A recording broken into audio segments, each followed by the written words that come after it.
Good afternoon, everybody. I'm afraid we're having problems with our internet connectivity with Dr. Cleve Robertson, who is on the Wild Coast. He's down at Lubanzi at the moment, and although we had connection with him a few minutes ago, we seem to have lost it. So welcome to our first Water Safety Symposium. We've got an amazingly diverse group of people online watching this. There's some 50 people from 19 different organizations around the country, and we hope that this symposium will bring all of us closer together to understand what each other does in a really important part of our community, and that we'll be able to all work together ultimately to come up with a drowning prevention strategy for South Africa. I think Life Saving South Africa's Alliance meeting last week was absolutely fantastic for those who were there.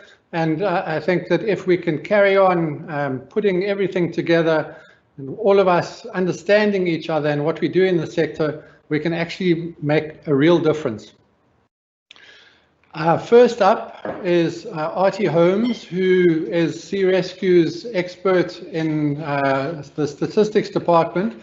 So she takes the statistics that we collect from all around the country in various ways and from different organizations, and she takes a lot of numbers and she turns them into pictures that we can understand.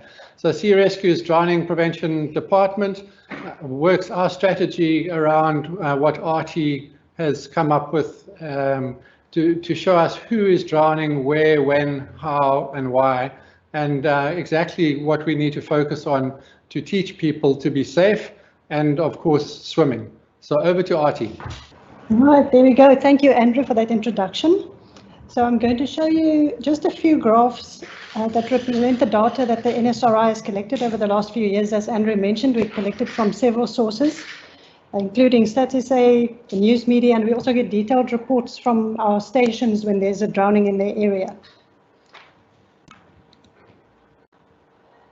This first slide, it just shows the number of fatal drownings that have happened over the last few years. So you can see in 2014 it was about 1,700, and from 2015 it stayed steadily under the 1,500 mark per year. In the meanwhile, the population on the right, the South African population, grew by over 800,000 a year. So drownings are on a downward trend when considering that the population is growing, but the same number of drownings are technically happening over the last few years.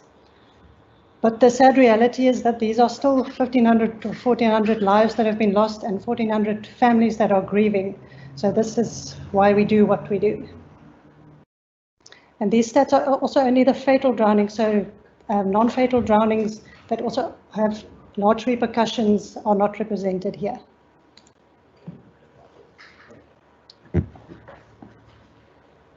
On the top right of the next slide, you can see the population of the provinces as a percentage of the national number, and the main graph shows the percentage of drownings per province as a percentage of the total drownings.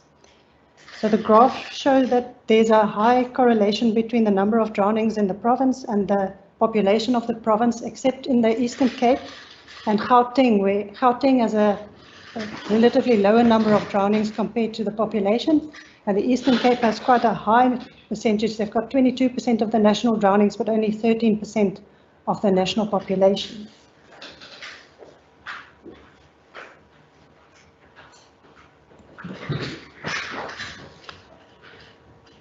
In this slide, we've divided it up into population groups. So on the right there, you can see the national population graph, how the different races are represented. And again, drownings follow more or less the same pattern with variances per province because of the different racial makeup of the provinces.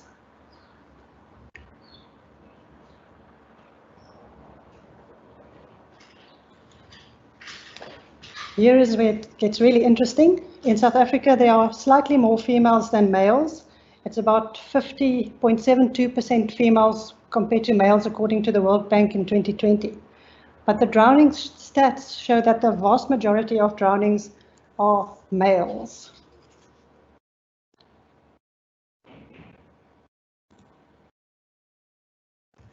These ones I'm going to run through quickly. It shows when drownings are occurring. So not surprisingly, there's an increase in drownings on the weekends. And that's the chart on the left. And the chart on the right shows that there's an increase in drownings during the warmer months and the holiday months. This is amplified in the coastal provinces, which are the grey and green lines and the dark blue for the Western Cape. And this is a similar graph. It shows at the time of day when drownings are occurring, and we're finding that after lunchtime and in the afternoons, most of the drownings are happening.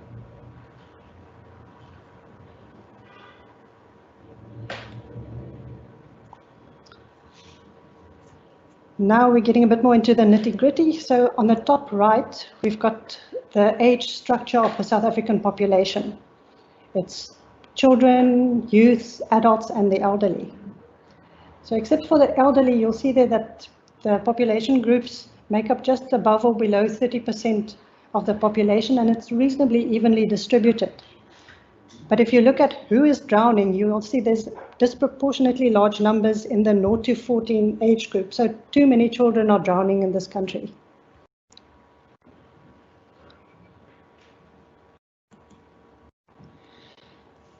Very interestingly, where are drownings occurring?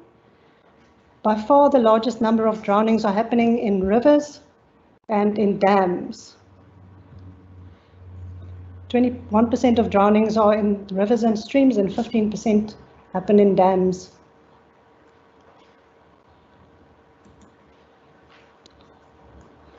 Now we're going to look at where children are drowning. So these are made up in, these bands are the different age groups, 0 to 4, 5 to 9, 10 to 14, and 15 to 19. So we've basically taken children up to the age that they've more or less finished school.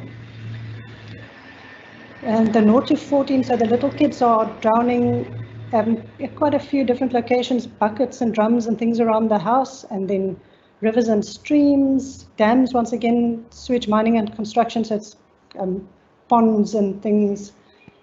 And then as the kids get a little bit bigger from age 5, it becomes quite clear that they're starting to drown in rivers and in dams. And when they get even older, between 15 and 19, then the drownings at sea or in the sea start to feature. This is the same graph for adults, and I'm not going to go through this much, but as you can see very clearly, rivers and dams are where people are drowning.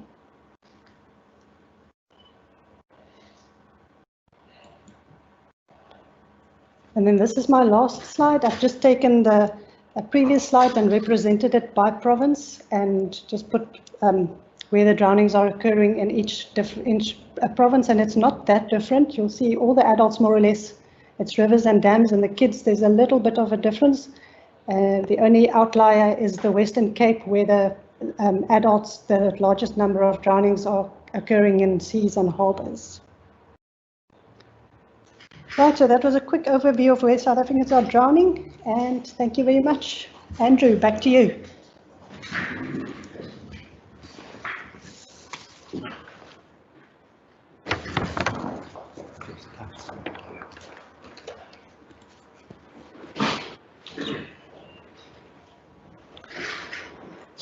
Thank you very much, Artie.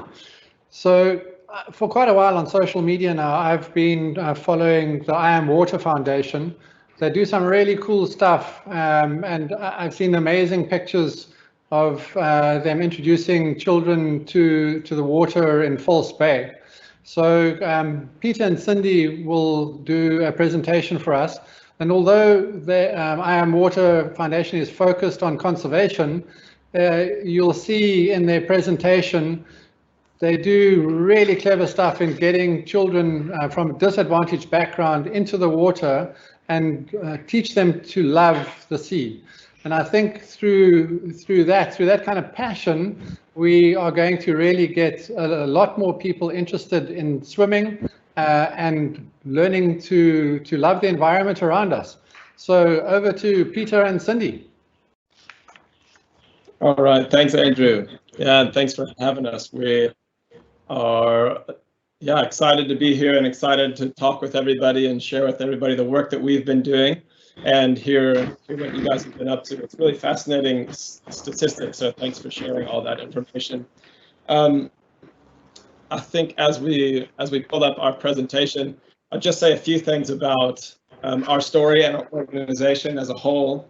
We are 10 years old. We're a PBO registered here in South Africa, and we make it our goal every day to get out into low-resourced, low-income communities to help connect those communities that are right there by the ocean to their ocean and to those wild spaces that they have right on their doorstep.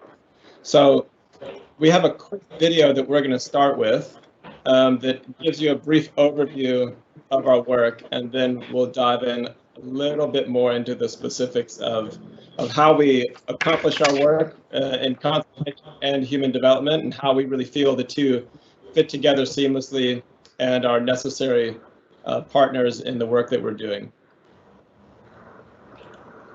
Let's see if we can click through to that video we can all watch real quick.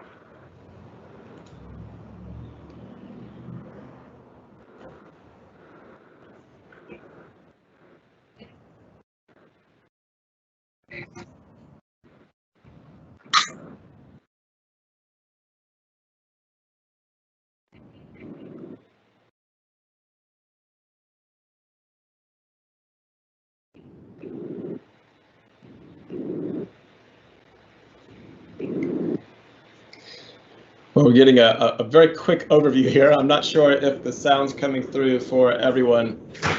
This video takes you through one of our stations on our workshop. So when we do our work, we bring the kids to the beach. We set up a mobile space for them to interact with the ocean, because we found that one of the main ingredients that's left out of the conservation discussion is, if you're already afraid of the ocean, then why do you want to take care of it in the first place? And there's so much fear that we've found related to the ocean spaces. We know all the different ways that the ocean can hurt us, but we don't really focus too much of our time discussing all the ways that we could really enjoy the ocean, despite the risks. There are always risks whenever you're doing anything outdoors. And so our mission and our story is really to help connect these communities to the ocean, and what's little spark they need to enjoy the ocean and then want to go on and pursue it in their own time and learn to swim and learn to interact safely with the ocean. So we started 10 years ago, like I was saying, and I'm Water was founded by Hanley Prinsloo, who's the South African freediving champion, and she used to hold all the records in freediving. And as she traveled around the world doing her competition, she noticed so many of the same problems in the world's oceans. And then when she came back to her home here in Cape Town, she realized those problems exist here as well. And we found that the communities with the most access to the ocean are having the most difficulty actually enjoying it and experiencing it in a way that's safe. And so we bring the kids to the beach, and we set up and take care of everything for the youth on the day. And when we bring the primary school students to some of the marine protected areas where we work, we split the groups into three, and one of the stations is a snorkeling station. One of the stations is a rocky shores exploration. So we explore all the little critters that live between high tide and low tide on the beach. And then we do a beach cleanup and a wilderness walk with the youth. And then we do some breathing exercises and programming around that. But we found that the biggest impact is simply hosting a safe space in the water. And I think anytime where we realize that the youth we're working with, where it's over 60% of those kids cannot swim, that we have to make sure we take care of a lot of the in-water safety as we train our staff and our coaches to work with these kids. In this picture, you see that our coaches have a buoy that we use in the sport of freediving, and we only take 3, max 4 kids for every coach that we have in the water. And we work in the tidal pools on the first day of our program, and on the second day of our program, we're actually out in the kelp forest, out on the reefs, out looking at the wildlife. And the youth that start the first day of our workshop enter the water very timid, very scared of the ocean. And the first day is mostly building the relationship between our coach and the youth that are going to be getting in the water, and trusting this coach to take them in. And then by the second day and after the second day, we've really seen a massive emotional shift, a sense of accomplishment, a sense of self-confidence in being able to be in the water, and a real enthusiasm for, how can I do this more? How can I visit the ocean more? Where can I learn to swim properly? Because this interest in the ocean has been engaged. And I think that is a key ingredient in the work that we do, and the work that we're all doing to help youth and South Africans learn to appreciate their wild spaces, especially the water, and learn to swim. I mean, unless you want to do it, if you're just constantly terrified, you know, it's hard to actually enjoy it. And I think that enjoyment is really a key ingredient in learning to swim. We offer a few different programs. We work with primary school students to work on two-day ocean experiences. We work with the general public, and we set up one-day pop-ups at tidal pools around Cape Town. We visit schools and send our coaches to speak in the schools to the students. And we also, now with COVID restrictions, we've been doing a lot of Zoom presentations with those schools. And we also offer primary schools, their teachers and their staff, an opportunity to come to the beach and to the ocean to experience what the kids do. And we think between those four programs, we really have our hands full, and we've been lucky enough to have a proper program and organization running now for a few years. And we've been really excited about the work that we can do. Just a couple quick numbers on our programs. We have taken over 5,400 youth snorkeling. We have trained over 100 IMWater coaches from the same communities we work in, and our focus of our work is on low-resourced, low-income communities that are on the coast. And so we work primarily here in Cape Town, in Kailicha and Mitchells and Momabisi and Masi and Ocean View. And all of our coaches are from these communities, and we work to train them so that they're the ones working with the youth from their same primary schools they went to. And we work right now, we have a network of over 50 primary schools that we've worked with, and continuing to grow that. But over time, we've learned a lot, and I'm going to turn it over to our development director, Cindy, to show you a little bit more about that. Hi, everyone. It's so great to be with you guys today. So yeah, Peter's talked us through a little bit about what we do in our programs. And as an organization, we really value just learning, and we've been learning over the last couple of years, been in operations for 10 years, really focusing our work in Cape Town for the last 3 years. And something that we've really learned in just working with children, as Peter mentioned, that have had traumas related to water, that are scared of the water, is he mentioned is safety is really important. So some of the things that we do to create a safe space is, one, recruiting coaches from those communities. So the kids are able to relate to the children. They're able to look up to them as role models, to say, wow, my coach feels confident in the water. I can also feel confident in the water. So that's one of the main ingredients, I would say, is our coaches as role models. And we train our coaches. So all of our coaches are trained. They do certain tests to make sure that they feel confident in the water as well, so that they're able to translate that safety and sense of security to the children. And also, I think what we've really learned is operating from like a hope-based approach. So showing them the beautiful things that the ocean has to offer. And although the statistics are really important in terms of how many drownings there are, and making sure that they are safe, and we do follow those parameters, we really just try to instill a love and hope and that type of approach. And that's how our coaches nurture the kids and are able to build trust within a short amount of time. So most of the kids, I think that's so impressive. Some of them, and we've never had a situation where a child doesn't get into the water. So I think that just shows the power of the trust that is built between our coaches and the kids.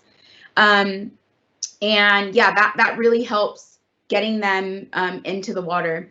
And just to talk a little bit about our impact, so this is very important in the nonprofit world. And as an organization, we're continuously looking at how do we measure our impact? How do we really learn from our work?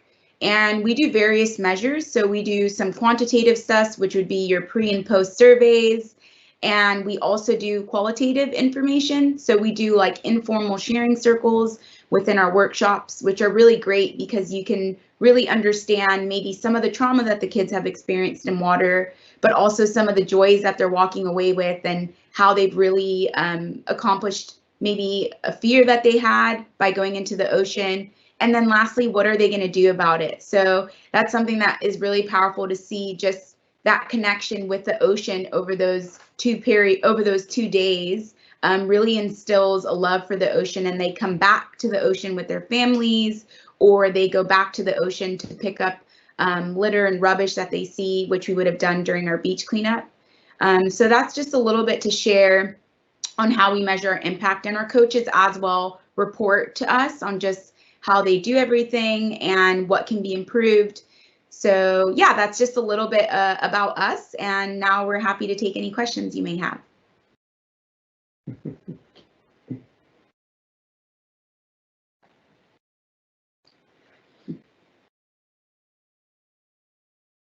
Any questions? Anything?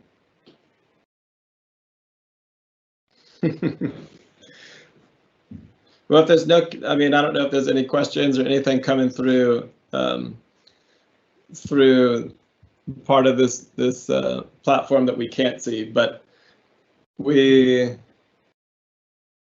been a long process of us getting to the point where we are now, and we're happy that during the main part of our seasons, our schools, we're running programs during school days, 4 days a week, Monday, Tuesday, Wednesday, Thursday, and introducing a lot of Cape Town's youth to their oceans. And hopefully, as things continue to grow, we'll be able to share that experience with more of South Africa's coastline. Quickly, you may have noticed that my accent's not South African. I'm actually from the United States. I've found my way down here through swimming, and I swam with the U.S. team for 11 years. And that's actually how I met Hanley Prinsley, who's now my wife and founder.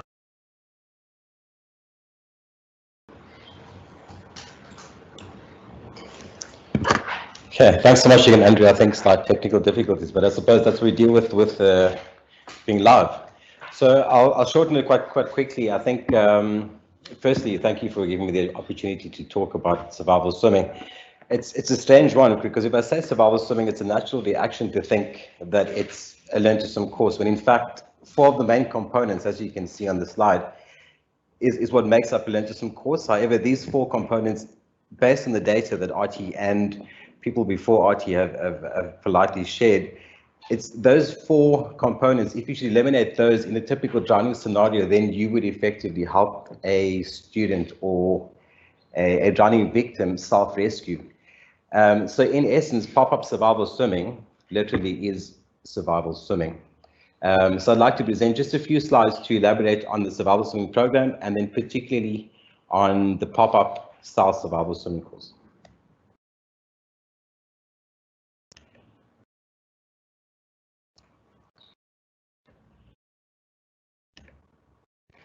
Okay, so I touched on it just before. Well, I just touched on what survival swimming is, but if you ask yourself, ideally, what is survival swimming? I mentioned it's literally a survival swimming course. It's not learn to swim. So the 4 main components is breath control, orientation, floating and kicking or moving through water.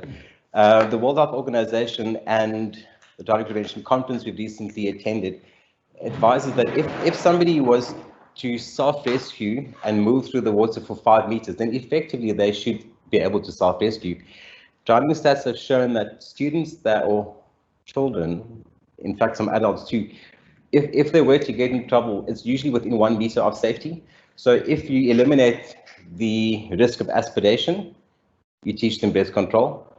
Orientation, they ultimately can see where safety is, and it's often within 1 meter, so they can just turn it on or go forward or go to a shallow section. If it's at a lagoon or at a pool, go back to the wall. You teach the person that has gotten into, excuse the pun, deep water or out of their depth, how to float on their back, and then literally start kicking or sculling and moving through water for 5 meters back to safety. There is a fifth element, which isn't really a skill that we say is one of the 4 skills. It's only 4 skills, but the fifth is in essence the combination of all 4 of those skills. So if you control your breathing, you don't aspirate. If you orientate yourself, you see where safety is. If you can float, you float on your back and you're able to kick back to safety. All those put together is what is self-rescue. And that's ultimately what we teach in survival swimming. At CDSQ survival swimming program, there are 2 permutations or variations of survival swimming.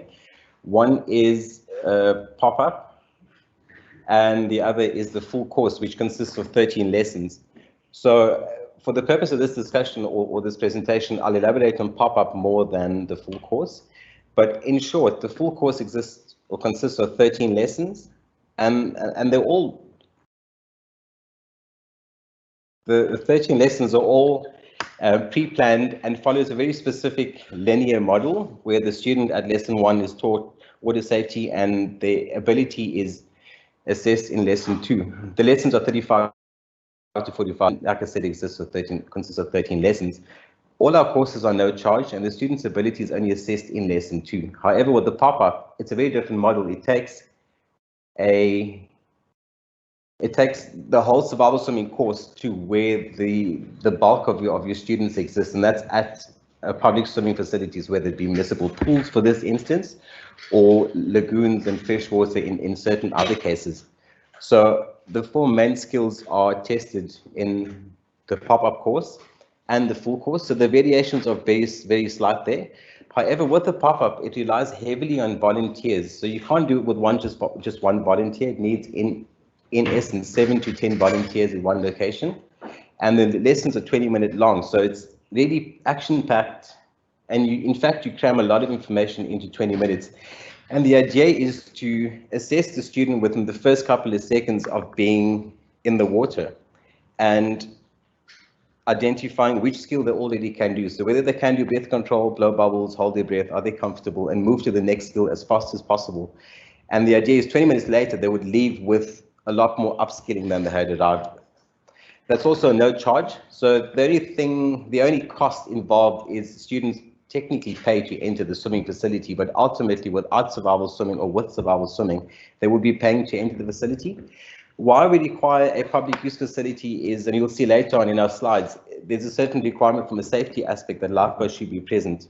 So as I delve slightly deeper into pop-up, you'll easily identify the differences. So it's important for me just to mention why. I mean, you ask why survival swimming, why not continue with learn to swim? It's effective, learn to swim is amazing. It takes 0 to hero.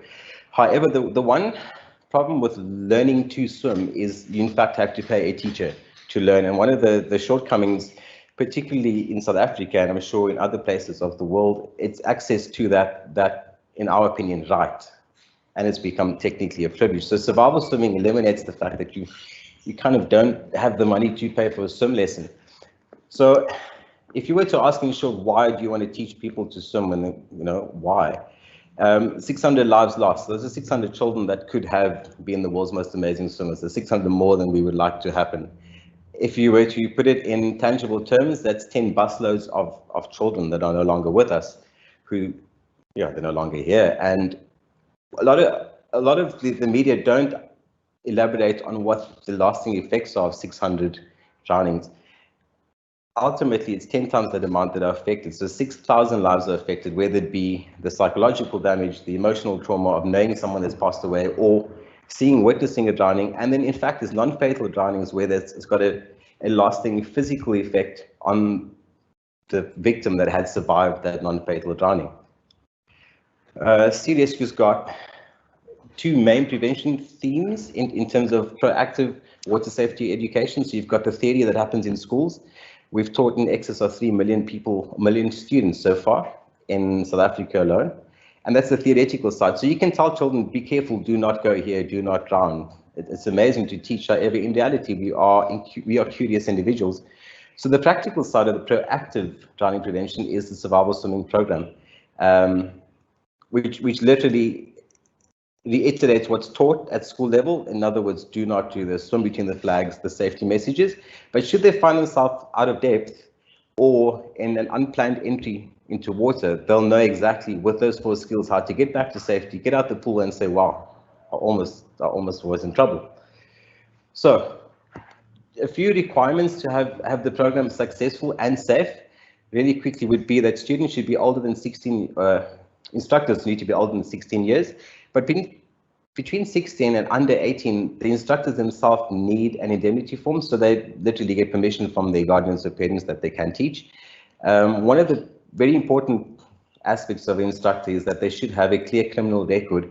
And we've got a couple of in-house testings and police clearances, and that's just to ensure that those teaching survival swimming and our water safety courses are in good standing with the community. And I think it's imperative that if a parent was to assign an indemnity to say the student can be taught by an instructor, you'd want to know that the instructor had some background checks. The instructor should be able to swim a length of the pool they're teaching in and effect successfully and safely a pool rescue. In terms of location, we choose pools for now because there's a requirement that a lifeguard or a first responder or emergency services should have access to the facility and to provide basic first aid within seconds of something going wrong. Instructors are also trained medically and to provide a first responder service. However, we rely on lifeguards to be present. In terms of students, literally anybody can do it, from adults to the youngest to, I think one of our students at Sea Point was a cardiac that just had an ECG in Cape Town a day before, and he loved the lesson. So we can't say it's just children, so we refer to them as students. However, we encourage parents to be present at the pool. So the idea is to take the teachings home and the parents can oversee what we've taught and encourage the students to try it, because ultimately they will try and replicate what they learned in the lesson. With the parents there, we technically teach 2 people water safety, and we have a safe environment for the student to continue trying to blow bubbles in the bath, for example. So a quick jump back into what pop-up survival swimming is. I mentioned this breath control, and with breath control, it's quite a difficult one because ultimately, if somebody is afraid of water, they will not let water go near their mouth. So the following 4 steps, there are a few other steps, but the 4 are the most important, just to get a student from completely scared of popping their mouth in the water to being able to hold their breath and control and do rhythmical breathing and blow bubbles. So the reason we're teaching breath control is to counter the natural reaction of someone to take a breath as they enter the water. This is called the gasp reflex. And it's usually when you enter water without planning to, or you enter really cold water, it's our natural reaction to gasp. And that's what relates or ends up causing a aspiration.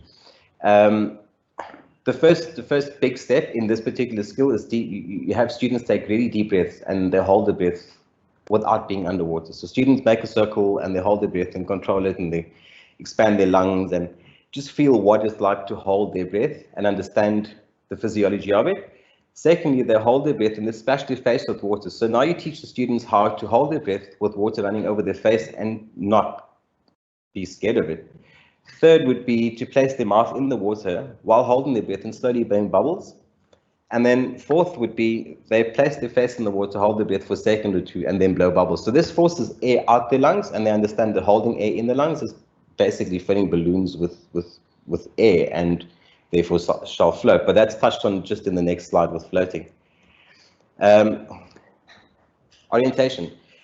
It's strange because orientation, often drownings can be prevented or almost eliminated if the student or the person or the victim knew that they were half a meter from the wall, and that requires you to open your eyes. So naturally you close your eyes when you are afraid. What this particular skill is, and there's a multitude of ways to teach it, but we have literally in short, it's just teaching the student to keep their eyes open, and also understanding that the students' eyes will burn. It will be an uncomfortable experience, But in reality, if you were to give students goggles, they don't prepare to fall in the water unexpectedly by putting on goggles. So it's in preparation for what may, hopefully, but may happen. Hopefully not, but may happen. So in terms of the third skill is floating. This is one of the hardest skills because it's taking the fact that students have just learned to hold air in their lungs and then orientating themselves and able to put their ears in the water, look up at the sky, relax their shoulders, push their hips up and relax. And that's what causes them to float. But what's strange is the fact that instructors have had the most success with this skill because students don't know they're floating. So with this control and orientation, they know they're doing something. Floating, the instructor's hand leaves the upper part of their back, and the instructor puts their hands up and says, you're floating. And all this is achieved within a 20-minute lesson. Very difficult, but once the student understands the fact that I hold my breath, I relax, put my shoulders back, they are effectively floating. And once they've achieved this or mastered this skill, they move on to the last skill, which is slightly harder in that they've got to learn to kick properly. So kick properly means kick with loose legs, kick from the hip, point your toes, not kick with your knees bent and 45% of your leg in the water and the other 55 out the water as wasting energy. So this is quite intense because you focus on students kicking. However, at the end of the lesson, we found that students grasp this concept very quickly. Whilst not mastered it, they grasp and understand what they're doing wrong.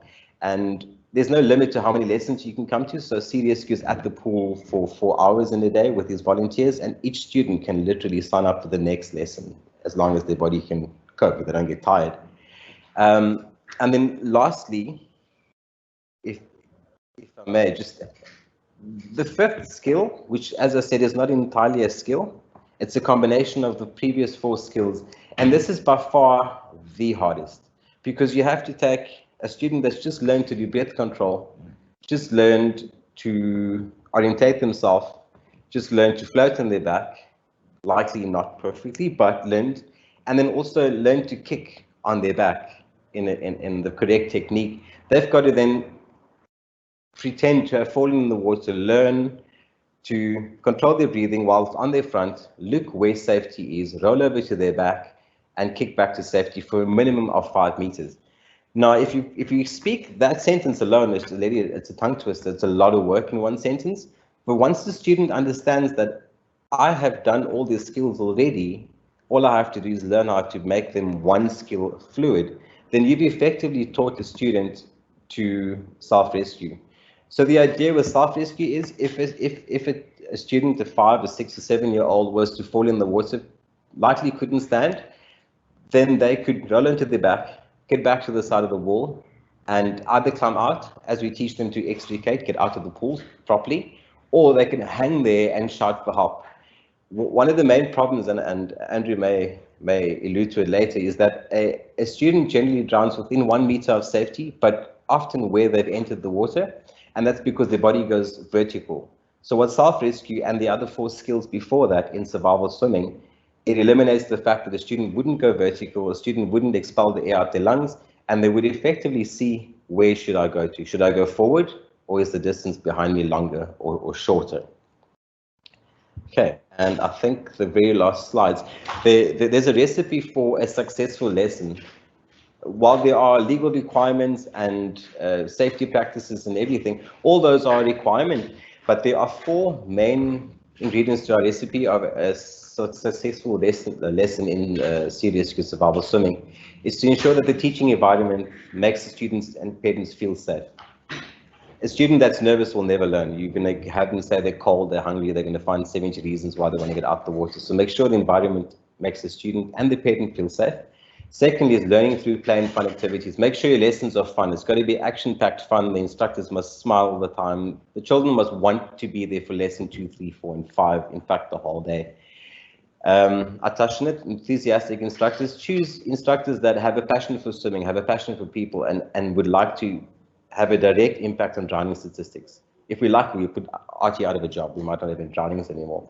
And fourth would be the willing students. The worst thing you could do, and often parents did it, they'll force a child to swim. A child that's there under duress will never learn to swim. So it's important to have a student that's willing and wants to be there. Yeah, thank you so much.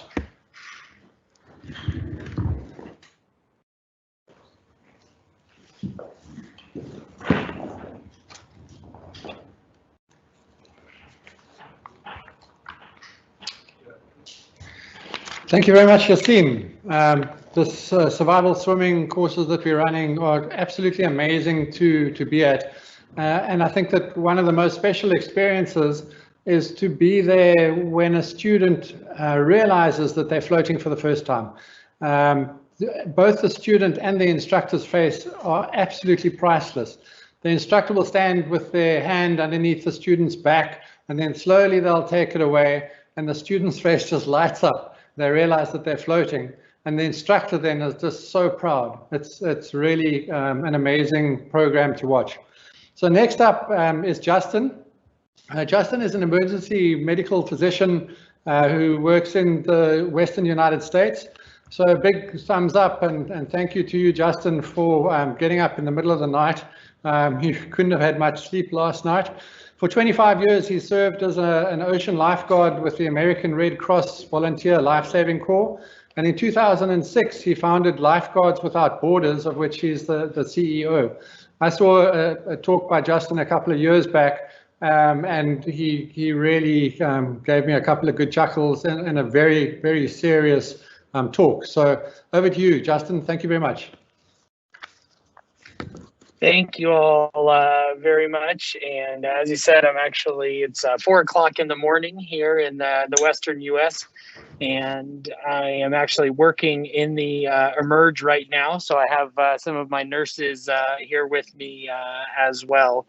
And very honored to be here and absolutely wonderful, wonderful presentations. So by way of disclosure, I don't have any financial conflicts with any of the information, and obviously follow your own local protocols. Again, these are my affiliations. I work full-time as an accident and emergency physician, but my passion has always been in drowning prevention, rescue, and resuscitation. So similar to the cardiac arrest chain of survival, there's a drowning chain of survival. And it's essentially prevention, rescue, and treatment. And appropriately for this conference as a microcosm, if we looked at the chain the way it needed to be, it would be all prevention. And I truly believe that all drowning is preventable. For professional rescuers, however, often a lot of the training, if not all of it, is spent in the recognition and rescue because that's the most technically difficult component. And what I'm going to talk about now is that last link in the drowning chain of survival, which is providing care as needed. So this is certainly not the most important component. I think prevention is more important than resuscitation, but we're going to talk about it nonetheless. So this is actually a study from Brazil, and believe it or not, there's not a lot of good studies that say lifeguards are good for you, just like it took decades to prove that smoking was bad for you, even though we all know it. There's not a lot of studies that say lifeguards are good for you. So this just showed that 99.9% of what lifeguards do is prevention, and less than a fraction of a percent is actual resuscitation. But when it does come to it, it is critically important. So believe it or not, before 2002, there were 33 different published definitions of drowning, and a lot of confusion, particularly around the term near drowning. So at the first World Conference on Drowning in 2002, we talked about drowning as being the process of respiratory impairment when somebody goes under the water or has water splashed in their face from waves, and there can only be 3 outcomes. Somebody lives and has brain damage, they live and they don't have brain damage, or they die. And this is analogous to anything else in medicine. If somebody has a gunshot wound, if somebody's in a car collision, a road traffic accident, or if somebody has a heart attack, you can have a heart attack and live or die. You can have a road traffic accident and live or die with or without some degree of injury afterwards. Same with drowning. So drowning doesn't equal death. So we specifically said we're not going to use any of these terms anymore: dry drowning, wet drowning, near drowning. And I have just been absolutely ecstatic to hear so much focus on non-fatal drowning from the other presenters.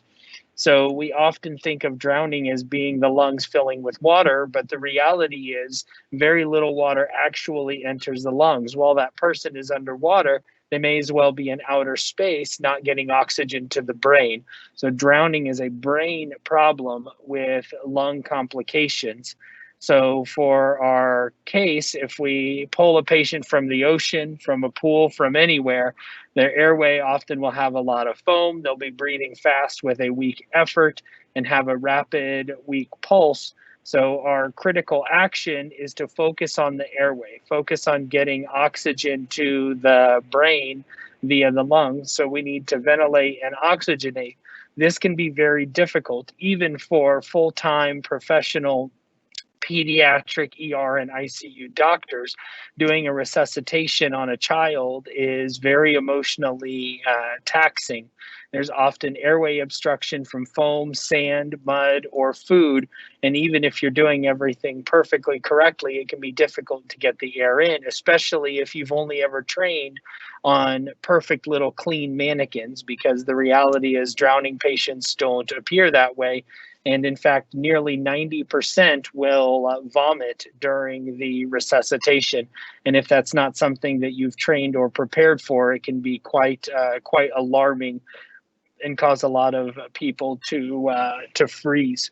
So I was actually excited to hear that the presentation links were only about 15 minutes because it really forced me to simplify the message.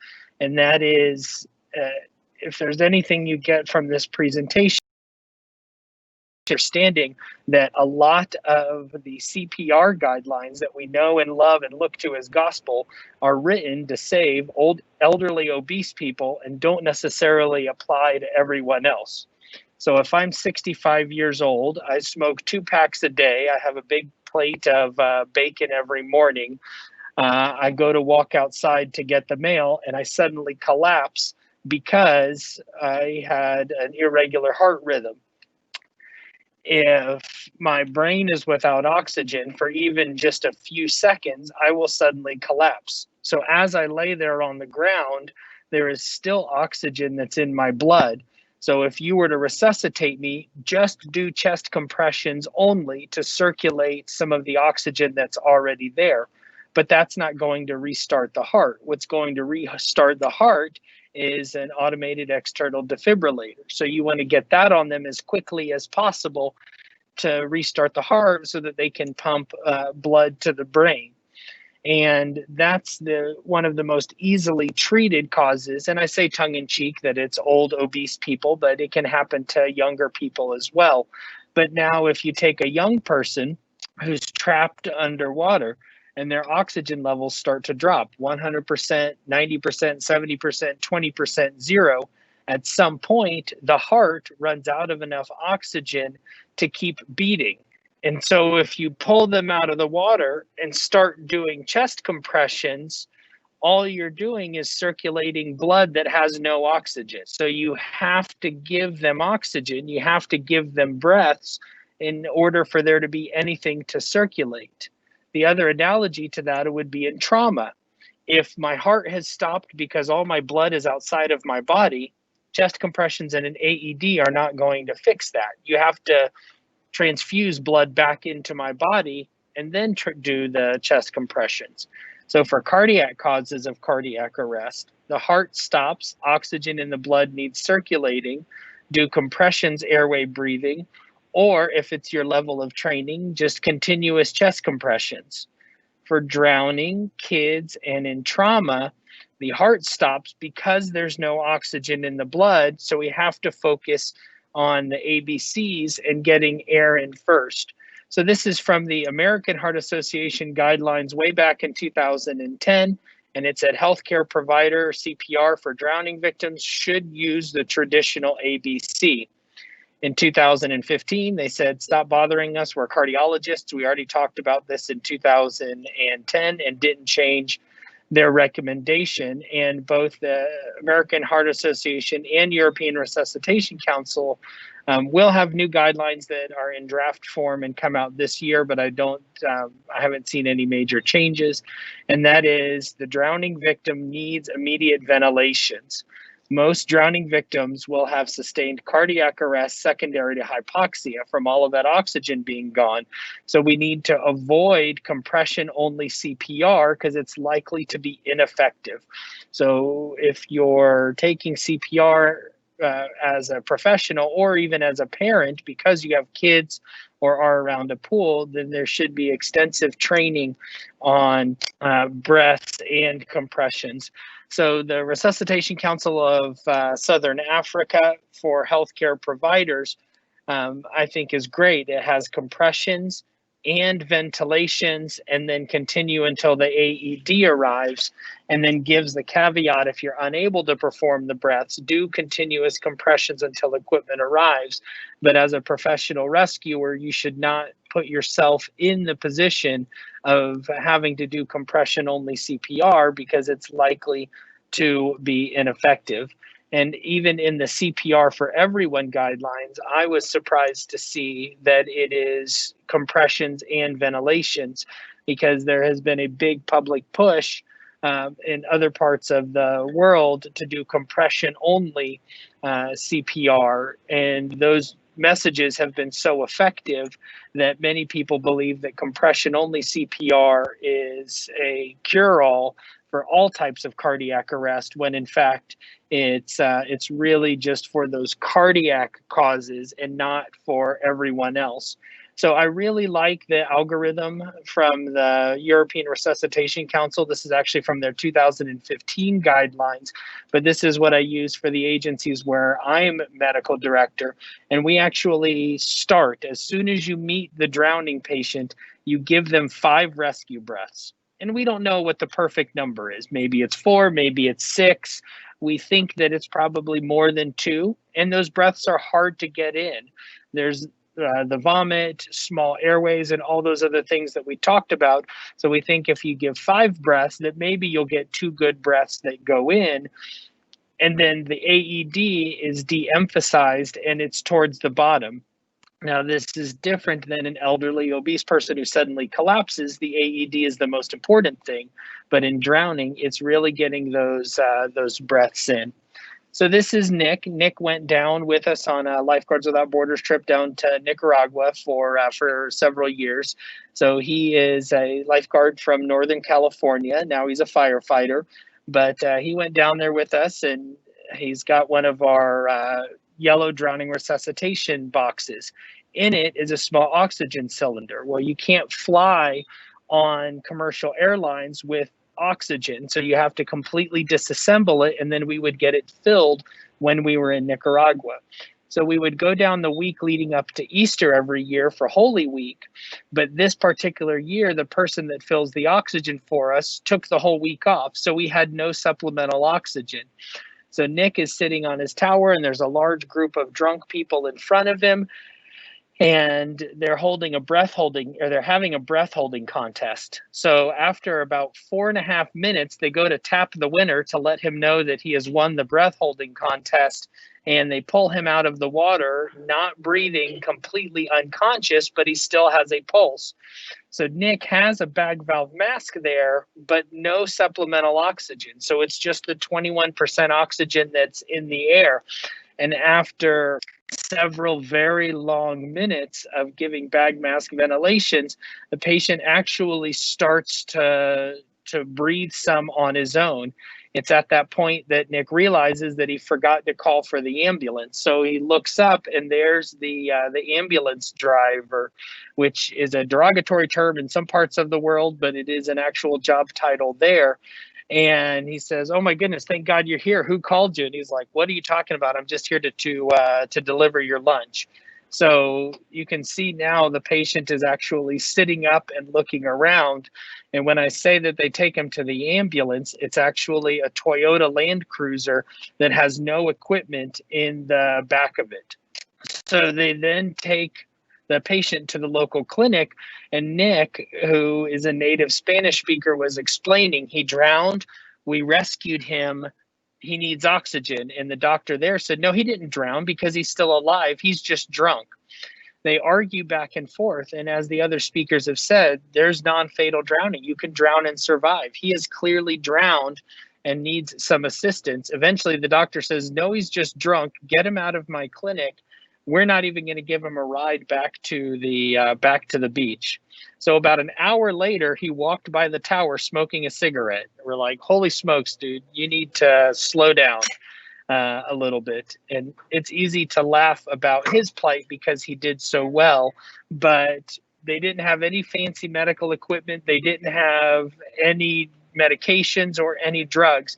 And even if they just did mouth to mouth or mouth to mask, then he probably would have survived just as well.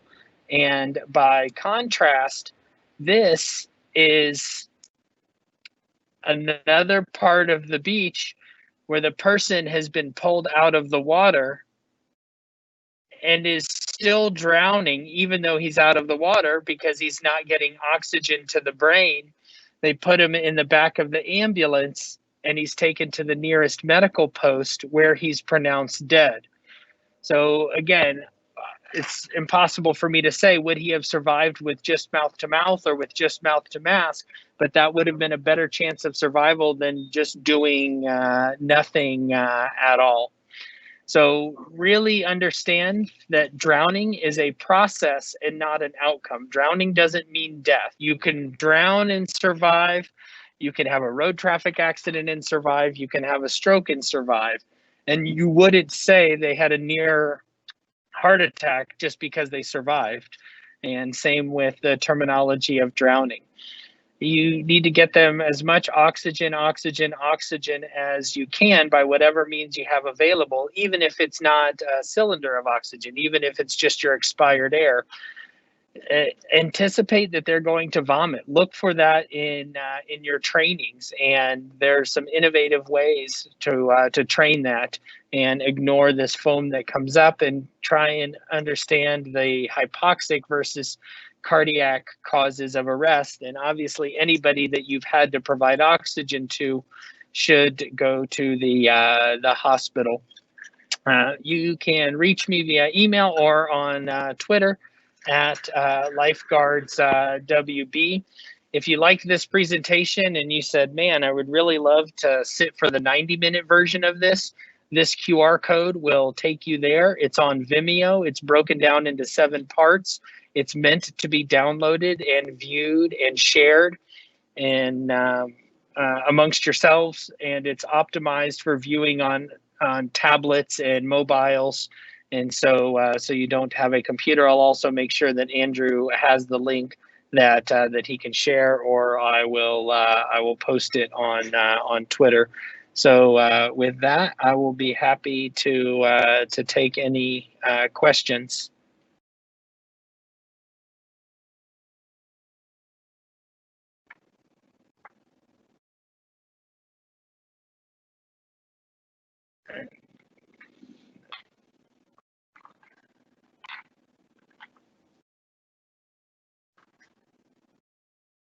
Justin, thank you very much.